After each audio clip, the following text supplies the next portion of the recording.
사도행전 27장 22절에서 25절. 내가 너희를 권하노니 이제는 안심하라. 너희 중 생명에는 아무 손상이 없겠고 오직 배뿐이리라. 나의 속한 바 곧 나의 섬기는 하나님의 사자가 어젯밤에 내 곁에 서서 말하되, 바울아 두려워 말라.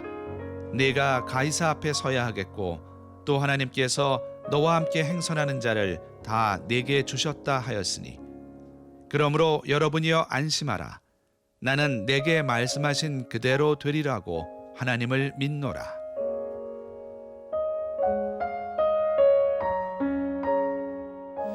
유대인들이 바울에게 누명을 씌우고요, 성전 밖으로 끌어내서 죽이려고 할 때, 그때 로마 군대가 출동해서 바울을 잡아서 감옥에 가두게 됩니다. 사실은 다행이에요. 사실 우연 같지만 그 급박한 상황 가운데 하나님께서 군대를 동원하셔서 바울을 보호하신 겁니다. 그렇게 바울 사도가 예루살렘에서 잡혀서 로마에까지 가게 됩니다. 여러분 아시는 것처럼 바울은요, 로마에 너무너무 가고 싶어 했어요. 그래서 로마서에 보면, 그러므로 나는 할 수 있는 대로 로마에 있는 너희에게도 복음을 전하기를 원한다, 이렇게 얘기하고 있습니다. 그런데 바울만 원한 것이 아니라 하나님께서도 보내기를 원하셨어요. 사도행전을 보니까 네가 예루살렘에서 나의 일을 증거한 것 같이 로마에서도 증거하여야 하리라, 이렇게 말씀하고 있습니다. 바울도 원하고 하나님께서도 원하시니까 당연히 가야죠. 가는 것도 그냥 가는 게 아니라 형통하면서 환영받으면서 가야 되지 않겠습니까? 그런데 어떻게 됩니까? 2년 동안이나 붙잡혀서요 6번이나 재판을 합니다. 그리고 결국은 로마에 가긴 가는데 죄수의 신분으로 가게 되더라는 거예요. 여러분 어떻게 생각하십니까? 하나님의 일을 하면서 죽도록 고생했습니다. 내 욕심으로 가는 것도 아니고 복음을 위해서 가는 것인데 환영받고 축복받고 가지는 못해도요 그냥 무난하게는 가야죠. 그런데 고생할 거 다 하고요 기껏 죄수의 신분으로 로마에 가게 되더라는 것입니다. 우리 같으면 낙심하지 않겠습니까? 여러분, 그런데요 바울은요 그 상황에서 또 지킬 건 다 지킵니다. 당시의 관례대로 하면 관원들에게 뇌물을 주면요 그렇게 2년 동안 붙잡혀 있지 않아도 됐다는 거예요. 관례입니다, 관례. 보통은 다 그렇게 했다는 거예요. 그냥 다른 사람들이 하는 만큼만 요령을 피면, 조금만 타협했으면 그렇게 오래까지 기다리지 않아도 됐다는 거예요. 세상적으로 보면요 좀 미련하고 답답해 보입니다. 여러분, 그런데 여기에 함정이 있는 거 아니겠습니까? 하나님의 일을 하면서 죄를 지을 수 없는 거 아니겠어요? 하나님의 복음을 전한다고 하는데 세상적인 방법으로, 죄의 방법으로 전할 수 없는 거 아니겠습니까? 그런데 어려움이 오다 보면요 자꾸 나에게 어려움이 반복되다 보면 우리 마음이 약해지는 거예요. 그럴 때가 있습니다. 좀 더 쉬운 길 가라고, 좀 더 편안한 길 가라고 이 마음속에서 속삭일 때가 있어요. 자꾸 하나님 앞에서 내 본분을 잃어버리는 그런 때가 있더라는 것입니다. 여러분, 그런데요 바로 그때가 내가 아버지 앞에서 믿음의 결단을 보여야 될 때인 줄로 믿습니다. 내 마음을 아버지 앞에서 말씀 앞에 묶어두고요 하나님을 더 의지하려고 힘쓰고 내가 결단하면서 맡기면서 나가야 되는 그런 때라는 거예요. 여러분, 때로는 그것이 미련해 보여도요, 그것이 고지식해 보여도요 오히려 그것이 지혜로운 방법이 되는 줄로 믿습니다. 때로는 더디 가는 것 같아요. 돌아가는 것 같습니다. 그러나 그것이 하나님을 의지하는 것이라면 그것이 가장 빠른 길이고 가장 안전한 길인 줄로 믿습니다. 당시에요 바울을 죽이려고 하는 피로 맹세한 혈맹단이 있었어요. 바울을 죽이기 전까지는 먹지도 마시지도 않겠다라고 하는 약 40여 명의 결사단이 있었다는 거예요. 무섭죠. 그래서 틈만 있으면 바울을 죽이려고 했습니다. 한 번은요 보병 200명과 마병 70명과 창을 쓰는 군사 200명이요 바울 하나 보호하려고 동원된 적도 있어요. 출동한 적도 있다는 것입니다. 그러니까 어떻게 보면 바울이 지금 오히려 가장 안전하게 보호받으면서 로마까지 갈 수 있는 거예요. 여러분, 안 풀리는 것 같지만, 안 되는 것 같지만 뒤돌아보면요 항상 그 가운데에서도 하나님의 인도하심이 있었다는 것입니다. 정말 힘든 상황 같았지만, 불가능해 보이지만 그 속에서도 자족하게 하시고 살게 하시는 그 하나님의 은혜, 그것이 반드시 있었다는 거예요. 여러분, 그것을 기억하고 찾아서 감사하는 것, 바로 그것도 믿음인 줄로 믿습니다. 여러분, 실패가 꼭 실패만은 아닌 겁니다. 어려움이라고 해서요 꼭 손해보는 것만은 아니라는 거예요. 내가 하나님을 더 의지하게 됐다면, 그것 때문에 내 믿음이 더 커지고 성장한 것이라면 여러분, 결코 손해보는 것이 아니라는 것입니다. 하나님께서는요 결코 나의 시간을 허투루 쓰시는 분이 아니십니다. 하나님께서는요 나에게 아무거나 대충 주시는 분이 아니라는 거예요. 여러분, 믿으시길 바랍니다. 바울 사도가요 우여곡절 끝에 결국 배를 타고 로마에 가게 됩니다. 여러분, 그런데요 이번에는 배를 타고 가다가 광풍을 만나게 됩니다. 광풍을 만나서 2주 동안 14일 동안 표류하게 돼요. 위험했다, 이 정도가 아니라요 정말 죽을 뻔했어요. 죽음 직전까지 갔어요. 정말 안 풀리는 것 같습니다. 인생이요 참 쉬운 것, 만만한 게 아무것도 없는 것 같아요. 이 유라굴로라고 하는 광풍은요 허리케인 같은 아주 큰 태풍입니다. 얼마나 심한 태풍이었는지 사람들이 어떻게든 살아보려고 발버둥을 칩니다. 배에 자꾸 물이 들어오니까요 가볍게 하려고 가지고 있던 짐들을 다 바다에 버렸어요. 심지어 항해하는 데 필요한 배 도구, 너무너무 중요한 거 아닙니까? 그 배 도구까지도요 버리는 지경에까지 이르렀어요. 그리고는 여러 날 동안 캄캄해서 해도 별도 보이지 않는 그 망망대해를 배가 어디로 흘러가는지도 모르는 채 14일 동안을요 표류했어요. 할 수 있는 걸 다 해봤습니다.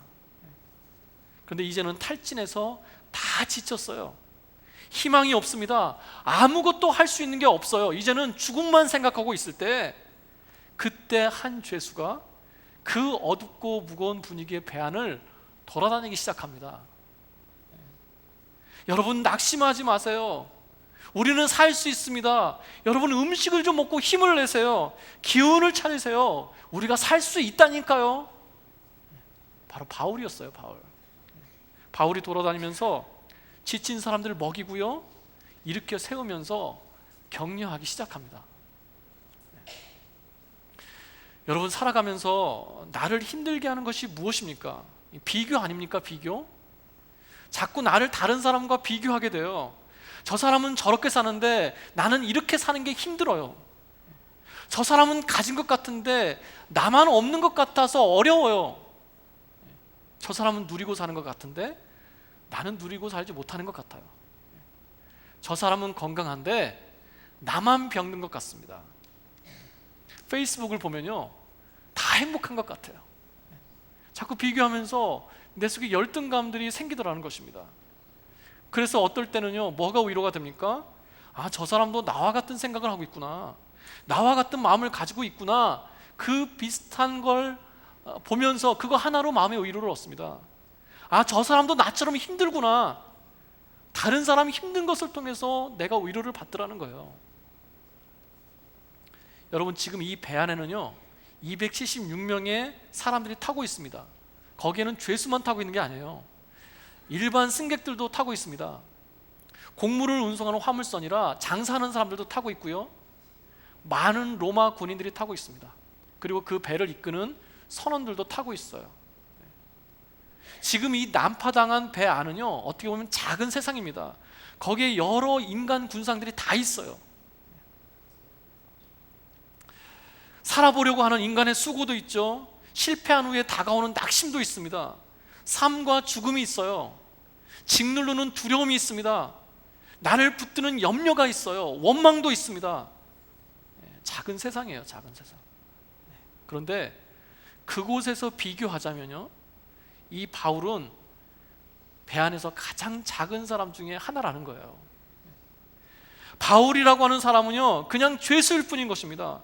바울이 죄수복을 입고 그 배에 탔을 때 아무도 관심을 두지 않았어요. 비교의 대상조차 되지 않았습니다. 어떻게 보면요, 있으나 마나한 그런 존재였어요.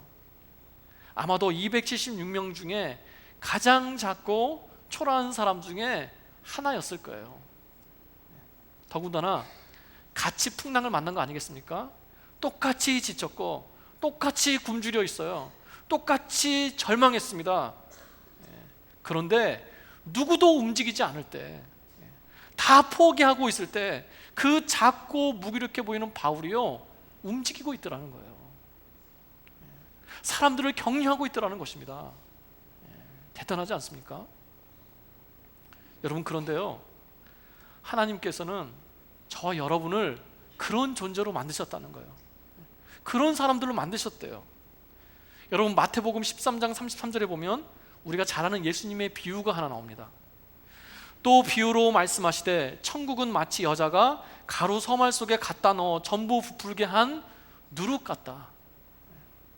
여러분, 빵을 만들 때 밀가루를 반죽하지 않습니까? 그리고 거기에 누룩을 넣어서 발효시켜요. 맛있게 먹기 위해서 이 부풀리는 것입니다. 비유에서 말하고 있는 밀가루 서말, 어느 정도죠? 약 39리터 정도의 분량입니다. 약 어른 100여 명이 먹을 수 있는 분량의 밀가루라는 거예요. 그러니까 굉장히 많은 거죠. 그런데 거기에 들어가는 누룩은요, 아주 적은 양이라는 거예요. 한 주먹을 넣어도, 한 사발을 넣어도 너무 적어서 표시가 나지 않는다는 것입니다. 이 정도 넣어서 될까? 이 정도 넣어서 변할까? 그런 생각이 든다는 거예요. 그런데 어떤 일이 일어납니까? 그 작은 누룩이 밀가루에 파묻혀서 표시나지 않는 그 적은 누룩이 그 밀가루 전체를 다 변화시키더라는 거예요. 천국은 마치 이와 같다. 천국 백성인 저와 여러분은요, 마치 이와 같다는 거예요. 여러분, 나라고 하는 존재는요, 반복되는 생활 속에 파묻혀서 보이지 않는 것 같아요. 어떨 때는 존재감이 없는 것 같습니다. 나를 감싸고 있는 나보다 많은 문제들, 나보다 큰 문제들이 많은 것 같아요. 내가 볼 때 정말 저것이 변할 수 있을까? 정말 그것이 해결될 수 있을까? 확신이 서지 않습니다. 여러분, 그러나 가루 서말 속에 묻혀있는 누룩과 같이 결국은 그 나를 감싸고 있는 그 모든 것을 변화시킬 수 있는 능력을 하나님께서 저 여러분에게 주셨다는 거예요. 죄수 바울같이 가장 작은 자지만 누룩 같은 영향을 주시겠대요. 상황은 변한 것이 없고 여전히 난파당한 그 배 안에 함께 머물고 있지만 그 낙심을 극복할 수 있는 마음, 오히려 그 상황을 주도할 수 있는 그 힘을 저 여러분에게 주시겠대요. 믿으시길 바랍니다.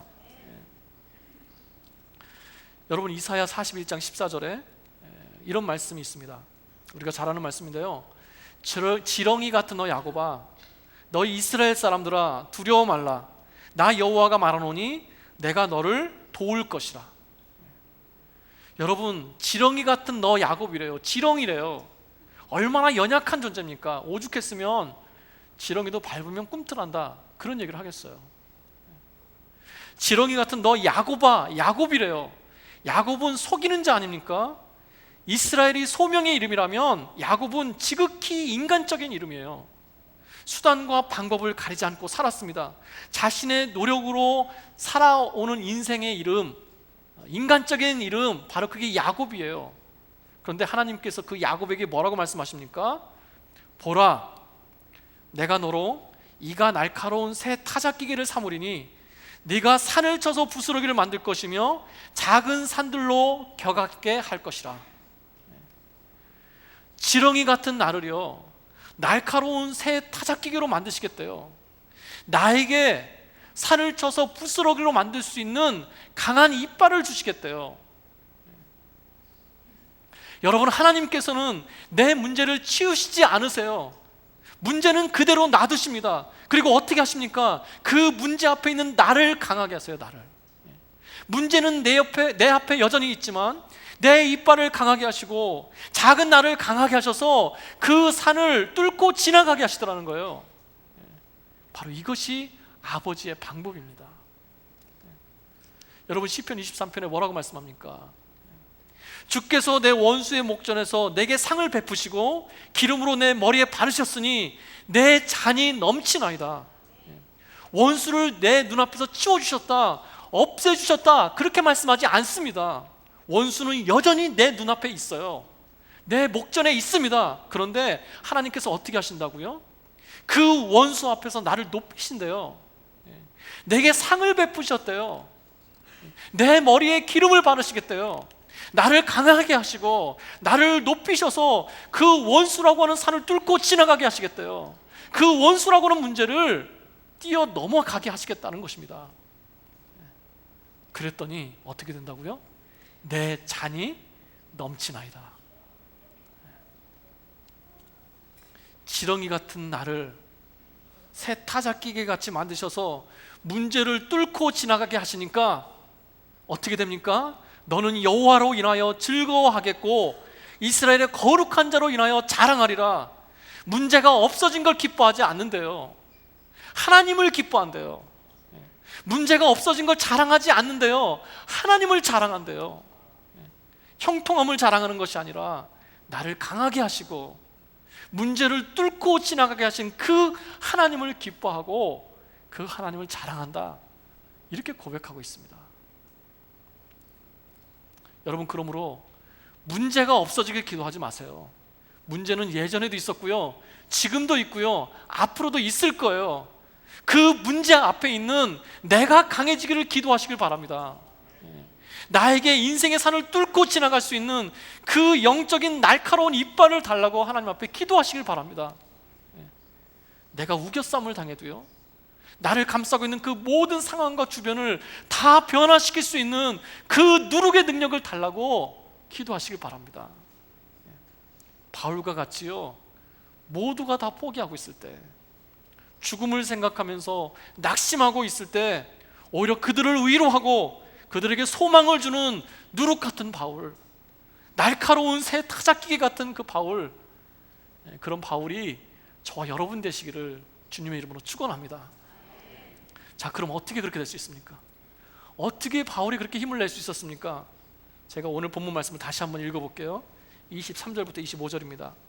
나의 속한 바 곧 나의 섬기는 하나님의 사자가 어젯밤에 내 곁에 서서 말하되 바울아 두려워 말라, 내가 가이사 앞에 서야 하겠고 또 하나님께서 너와 함께 행선하는 자를 다 내게 주셨다 하였으니 그러므로 여러분이여 안심하라, 내가 내게 말씀하신 그대로 되리라고 하나님을 믿노라.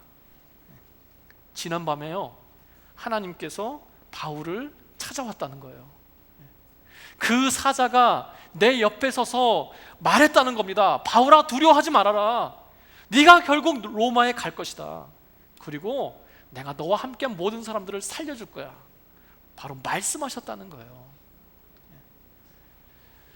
그러니까 그 상황 속에서 바울이 힘을 낼 수 있었던 이유는 무엇입니까? 바로요, 하나님을 만나고 있었던 거예요. 사람들이 자신이 할 수 있는 것을 다 해보고 결국 안 돼서 낙심하고 주저앉아서 죽음을 생각하고 있을 때 바울이 그때 한 게 뭐예요?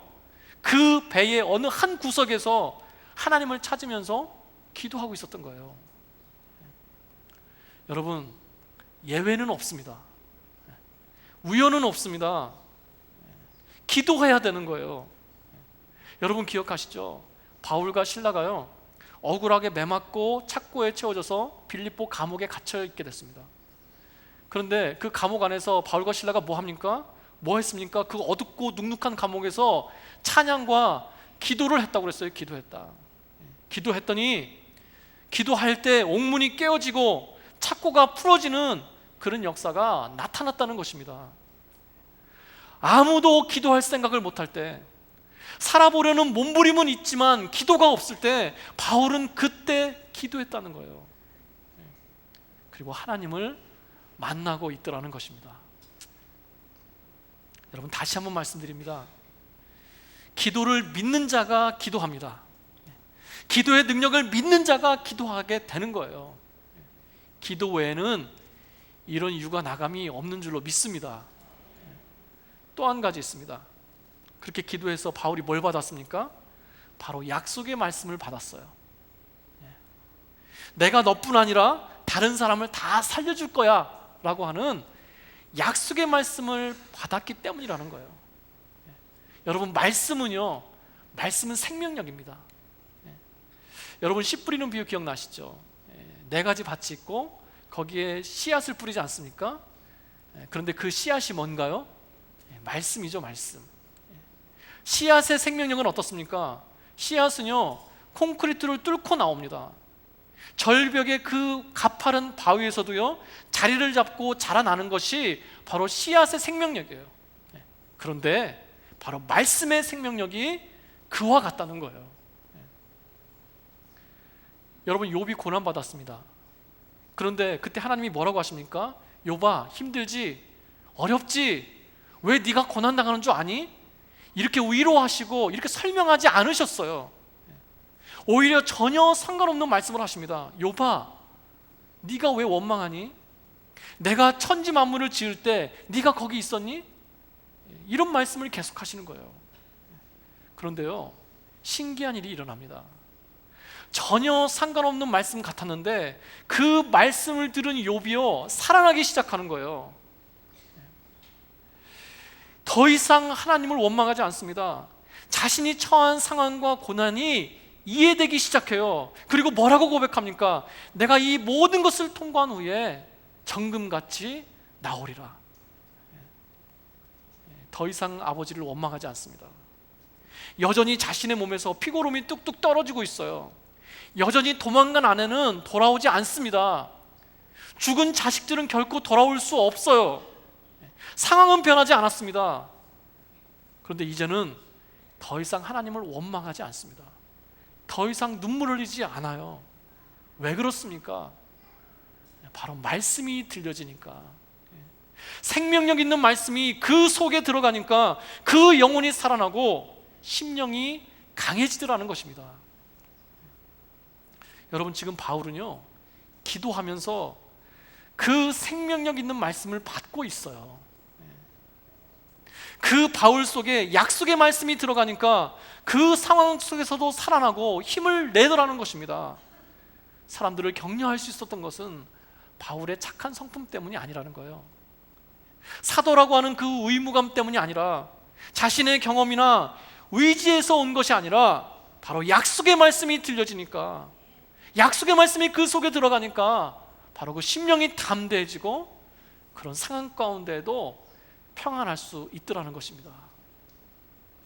그리고는 이렇게 고백하는 거예요.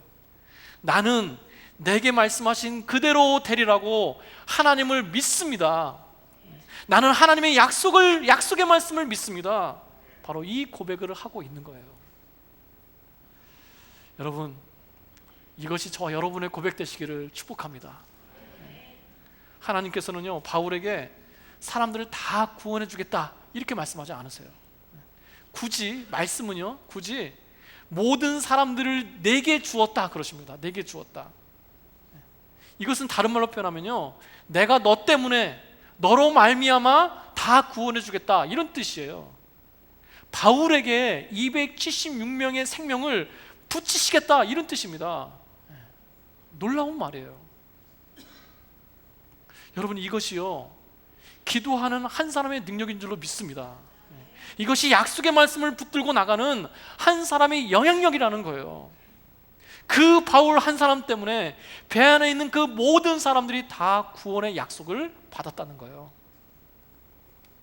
사랑하는 성도 여러분, 여러분이요, 여러분의 가정에 그 기도하는 한 사람 되시기를 바랍니다. 우리 집에 나 혼자 예수 믿는다고 낙심하지 마세요. 영적으로 외로워하지 마세요. 그 나 하나가 기도하면 가정의 구원의 역사가 나타날 줄로 믿습니다. 그 나 하나가 아버지 앞에서 기도함으로 약속의 말씀을 받는다면 나는 그 말씀대로 이루실 하나님을 믿습니다. 이렇게 고백하는 저 여러분 될 줄로 믿습니다. 여러분, 하나님께서 기도하는 나에게 내 가정을 붙이셨어요. 기도하는 나에게 나의 자녀를 붙이셨어요. 기도하는 나에게 내 일터와 내 공동체를 붙이셨습니다. 누룩의 능력, 산을 뚫는 그 새 타작기계 같은 그 능력, 그것은 기도가 시작인 줄로 믿습니다. 그 기도를 언제까지 합니까? 내게 약속의 말씀이 주어질 때까지, 약속의 말씀을 받을 때까지 기도하는 거예요. 여러분, 이미 그 약속의 말씀을 받으셨습니까?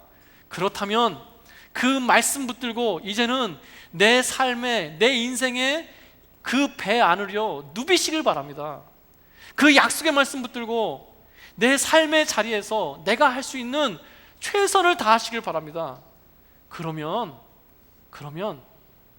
비록 표류하며 기다리는 그런 기다림의 시간도 있겠지만, 하나님께서는요, 반드시 하나님의 때에 그 약속을 이루실 줄로 믿습니다.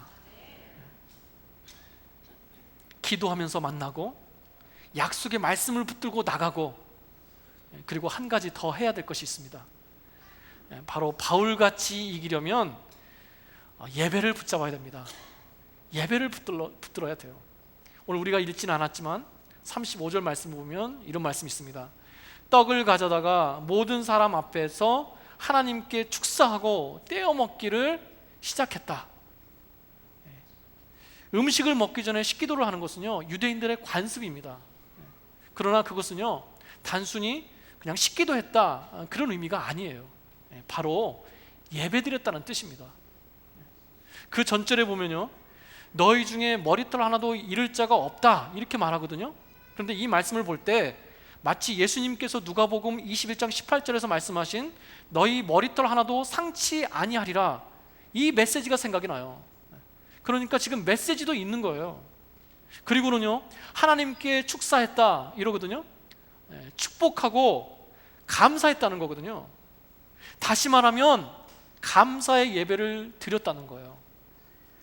그 열악한 상황 속에서, 그 낙심이 가득한 분위기 속에서 사람들을 다 모으고, 그것도 감사할 수 없는 상황인데 감사의 예배를 드리고 있다는 것입니다. 바로 그 상황에서 예배를 붙들고 있다는 거예요. 예배를. 왜 그렇습니까? 예배가 능력이기 때문에 그래요. 예배는 능력입니다. 예배는요, 이 일의 주관자가 하나님이시라고 선포하는 거예요. 예배는요, 이것이 나의 일이 아니라 하나님의 일이라고 선언하는 것입니다. 그래서 나를 포함해서 나를 감싸고 있는 이 모든 상황을 통째로 하나님 앞에 드리는 거예요. 그랬더니 하나님께서 그것을 받으시고 어떻게 하십니까? 이제는 나의 일이 아니라 하나님의 일로 일하시는 거예요. 하나님이 움직이시는 겁니다. 그래서요, 예배는 능력이 있는 것입니다. 여러분, 굉장히 유명한 가문이 하나 있습니다. 이 가문은요, 최초의 도시를 세웠어요. 최초의 국가를 만들었고요, 최초의 낙농업자가 나왔습니다. 최초의 예술가를 배출했고요, 최초로 제철과 기계 제작자를 배출했습니다. 또 강력한 권력으로요, 천하를 호령하던 다수의 정치인들도 배출했습니다. 누구의 가문이죠? 가인의 가문입니다. 가인. 반면에 또 다른 가문이 하나 있습니다. 이 가문이 한 일은요, 그냥 자식을 낳는 것밖에 없는 것 같아요. 자랑이라고 한다면 조상 중에 한 명이 최고로 오래 살았어요. 누구의 가문입니까? 바로 셋의 가문이죠. 그런데 그 두 가문에게 위기가 닥쳤어요. 바로 노아 때 하나님께서 세상을 홍수로 심판하시겠다고 말씀하십니다. 여러분, 그때 어느 가문이 살아남았습니까? 바로 셋의 가문이 살아났어요. 잘 나가고 능력도 있던 가인의 가문이 방주를 만들면 얼마나 잘 만들겠습니까? 그런데 하나님께서는요, 초라하고 무기력해 보이는 셋의 가문을 통하여 방주를 만들게 하시고 구원을 이루시더라는 거예요. 왜 그렇습니까? 여러분, 그 셋의 가문의 특징이 하나 있습니다. 바로 예배예요. 예배. 창세기 4장 26절을 보니까 셋이 아들을 낳고 그 이름을 에노스라 지었습니다. 무슨 뜻입니까? 에노스, 전적으로 무력한 자예요. 그냥 사람이 아니라 전적으로 무력한 사람이에요. 어떻게 귀한 아들의 이름을 짓는데 무력한 사람이라고 짓습니까? 여러분, 그런데 여기에는요, 그 아버지 셋의 세상을 보는 영적인 시각이 녹아져 있어요. 세상에서는 무력한 존재지만 그래서 하나님만 바라볼 수밖에 없는 그런 존재라는 것입니다. 현실적으로 보면 셋의 가문은 참 내세울 것이 없는 가문이에요. 땅은 엉겅퀴를 내고요, 하루 세 끼 먹기도 힘듭니다. 그런데 그 옆 동네 가인의 마을에서는요, 육축을 치고 농기구를 만들고 엄청난 부를 누리고 있어요. 너무 비교가 되지 않습니까? 그런데 이렇게 무력한 에노스가 할 수 있는 일이 하나 있었는데 바로 그것이 예배하는 거였다는 거예요. 예배. 셋도 아들을 낳고 그 이름을 에노스라 하였으며 그때 사람들이 비로소 여호와의 이름을 불렀더라. 에노스 때 누구의 이름을 불렀다고요? 여호와의 이름을 불렀더라. 그저 단순히 이름을 처음 불렀다 이런 뜻이 아닙니다. 바로 하나님께 예배드렸다는 뜻이에요. 에노스는요, 자신의 이름처럼 무기력할 때 그 냉혹한 현실 속에서 원망 대신 예배를 드렸어요. 어찌 보면 에노스가 하나님께 매달릴 수밖에 없었던 것은요, 다른 방법이나 다른 대안이 없었기 때문입니다. 아무것도 가지고 있지 않았기 때문에 전적으로 하나님만 의지하고 하나님만 바라볼 수밖에 없었다는 거예요. 여러분, 그러므로 내가 무기력한 것 같다면, 내가 무능한 것 같다면, 내가 초라하게 느껴진다면 더욱더 하나님을 의지하시길 바랍니다. 힘들면 그 힘든 자리에서, 낙심이 되면 그 낙심이 되는 그 자리에서 하나님을 찾으면서 예배하시길 바랍니다. 일이 막히면요, 막히는 그 자리에서 예배하고, 내 마음이 우울해지고 염려가 되고 근심이 되면 그 자리에서 예배하는 거예요. 예배. 그리고 혼자만 예배드리는 것이 아니라 함께 예배드리는 것입니다.